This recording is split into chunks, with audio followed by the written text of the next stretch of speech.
আমি প্রথমে মানব লাহার কাছে যাব। এসএফআই নেতা আপনাদেরও অকথ্যভাবে গালিগালাজ করেছে এই ইন্দ্রানুজ রয়, প্রত্যেকটা পোস্টে বুদ্ধদেব ভট্টাচার্যকে গালিগালাজ করেছে। আপনারা আজকে পথে নেমেছেন, পথে নেমে না সমর্থন করছেন। আপনারা বলবেন আমরা এই ব্যক্তির ব্যক্তি স্বাধীনতাকে সমর্থন করছি ইত্যাদি, সেটা তো আজকে।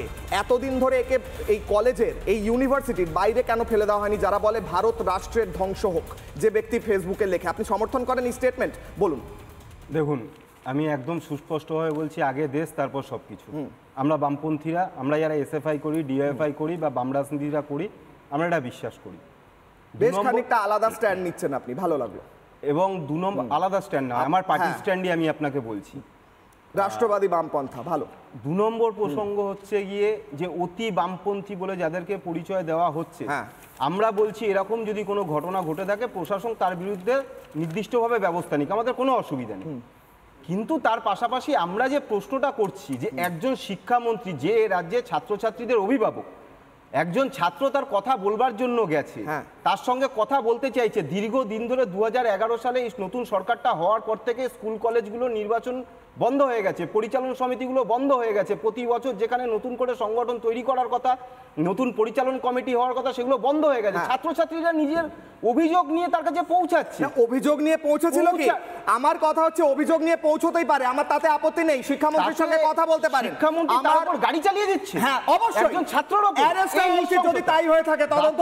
আমার কথাও আলাদা, আমার প্রশ্ন আলাদা, আমার ডিবেট টপিকও আলাদা। আমার ডিবেট টপিক হচ্ছে যে ছাত্রছাত্রীরা বলে ভারত রাষ্ট্রের ধ্বংস হোক, যে ছাত্রছাত্রীরা বলে হিন্দুত্ববাদ ফ্যাসিবাদ গুড়িয়ে যাক, বাবরি মসজিদ আবার নতুন করে তৈরি হোক, যে ছাত্রছাত্রীরা বলে, সেই ফেসবুক একদম পরপর পোস্ট রয়েছে কাশ্মীরকে আলাদা করে দেওয়া হোক, সেই ছাত্রকে আপনারা কি করে সমর্থন করতে পারেন? এতদিন কেন করেছেন? এখন তো চাপা পড়েছে গাড়ি। না, এসএফআই, আপনাকে আবার বলছি, আমাদের বামপন্থী সংগঠন, আমাদের এসএফআই কোথাও সরাসরি আপনি দেখাতে পারবেন না যে এই রকম সমর্থন করেছে ইন্দ্রানুজকে। আমরা বারবার বলছি যে একজন শিক্ষামন্ত্রী হিসাবে এ রাজ্যে তার যে ভূমিকা থাকার কথা, সেই ভূমিকা পালন না করে উনি একজন ছাত্রকে গাড়ি চাপা দিচ্ছে। বুঝলাম। ছাত্রদের কথা না শুনে আমরা তার প্রতিবাদে রাস্তায় নেমেছি। কেউ যদি ছেলেরা পাথর মেরেছে গাড়িতে, সেটাকে সমর্থন করছেন? আমরা একদমই বারবার বলছি, আমরা সেটার বিরুদ্ধে মিছিল করেছেন। আরএসএফ এর হাতে পাথর নিয়ে ওরা যেভাবে তাণ্ডব চালিয়েছে, জ্বালিয়ে দিয়েছে, সেটার বিরুদ্ধে মিছিল করেছেন। আমরা বারবার বলছি, আপনি মিছিলে আপনার কোন স্লোগান দেখা গেছে আরএসএফ হাতে পাথর নিয়ে কেন তাণ্ডব চালাবে? তার জন্য প্রশাসন আছে, প্রশাসন তার ব্যবস্থা নেবে। এবং এইটার বিরুদ্ধে মিছিল করেছেন, এইটা প্রশাসন ব্যবস্থা নেবে, আরএসএফ এরটা প্রশাসন ব্যবস্থা নেবে। আমি তৃণমূলের পক্ষে বা বিজেপির পক্ষে কারুর পক্ষে কথা বলছি না, আপনারা একমুখী সেটা বলছি। আপনারা একে সমর্থন করছেন। আজকে সুভাষ চক্রবর্তীর মতো নেতারা যখন বাস ইউনিয়ন নিয়ে যখন আন্দোলন, যখন বাস আলাদের নিয়ে সমর্থনে যখন মিটিংয়ে গেল, সেখানে এই তৃণমূলের নেতা নেত্রীরা ধাক্কাধাক্কি করলো, মারামারি করলো। আজকে এর আগে হচ্ছে যাদবপুর ইউনিভার্সিটির ভিসি আক্রান্ত হয়েছে, কলকাতা ইউনিভার্সিটির ভিসি আক্রান্ত হয়েছে, তাকে বাথরুম পর্যন্ত যেতে দেয়নি। তখন কোথায় ছিল এরা দাঁড়িয়ে থেকে? এই এই তৃণমূলীরা, তৃণমূল ছাত্র পরিষদের নেতৃত্ব। প্রশ্ন করব তৃণমূলকে, আমি আপনাকে যারা দেশভাগ চাইছে, যারা দেশের বিরুদ্ধে কথা বলছে, তাদের সঙ্গে বামপন্থীদের 1946 সালে বামপন্থীরা পাকিস্তানকে সমর্থন, পাকিস্তান তৈরি হওয়াকে সমর্থন করেছিল, হ্যাঁ কি না?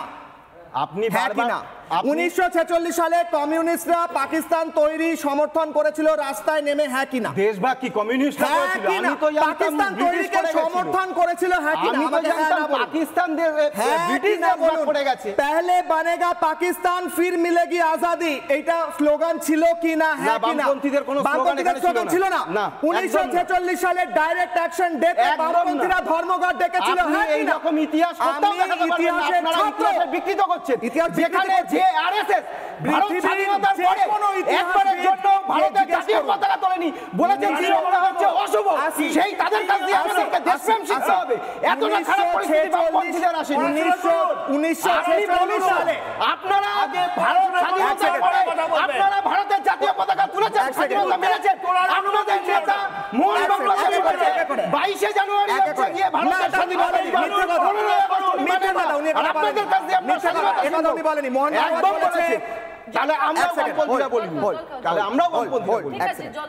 নানা ধরনের কন্টেন্ট দেখার জন্য লাইক করুন, শেয়ার করুন আমাদের ফেসবুক পেজ, সাবস্ক্রাইব করুন আমাদের ইউটিউব চ্যানেল। পাশাপাশি অন্যান্য ব্রেকিং নিউজের জন্য অবশ্যই চোখ রাখুন রিপাবলিক বাংলায়।